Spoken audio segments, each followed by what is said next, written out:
Hey, I used to know a woman named Beula Jean. People said she was crazy and they thought she was mean, but I knew Beula was cool and really neat. Beula Jean ain't no beauty queen. She never took a bath and she didn't smell clean. People said she was rude and mean, but I knew Beula wasn't part of that scene. Beula Jean, Beula Jean, Beula, Beula, Beula, Beula, Beula Jean.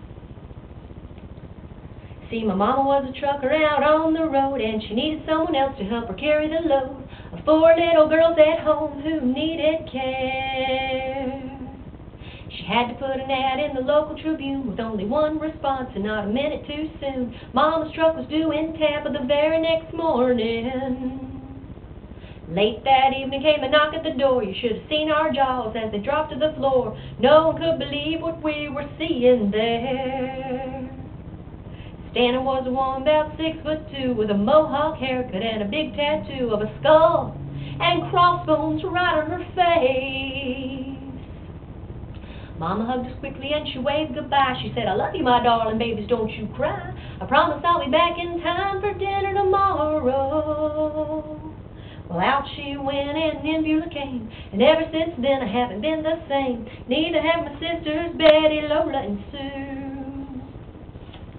We stayed up late watching scary movies, eating junk and doing what we please. All the stuff that our mama never would have allowed.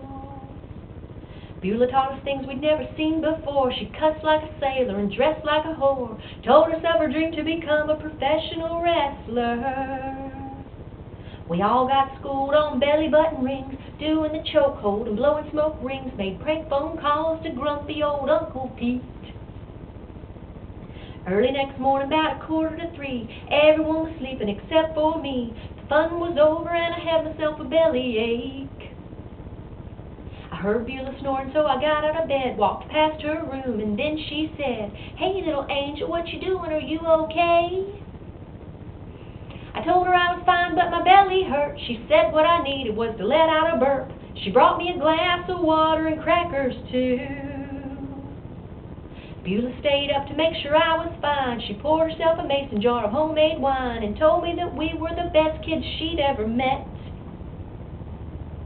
Well, missing my mama was the hardest part, but I could tell that Beula had a big old heart. She sang me lullabies till I was fast asleep. The next day, Uncle Pete and Aunt Lurleen came over to our house and they saw the scene. Beula was fired and we all had a mess to clean. Aunt Laurel kept saying that we could have died. She called up my mom and through her teeth she lied. She said our sinner was a raving lunatic and a freak. Well, ever since then I haven't been the same. We never were allowed to ever mention her name. I wonder where she's now and how she's been.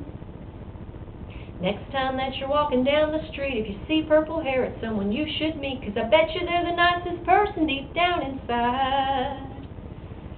I used to know a woman named Beula Jean. People said she was crazy and they thought she was mean, but I knew Beula was cool and really neat. And I've never heard another sing a lullaby so sweet. Beula Jean ain't no beauty queen. She never took a bath and she didn't smell clean. People said she was rude and mean, but I knew Beula wasn't part of that scene. Beula Jean, Beula Jean, Beula, Beula, Beula, Beula, Beula Jean.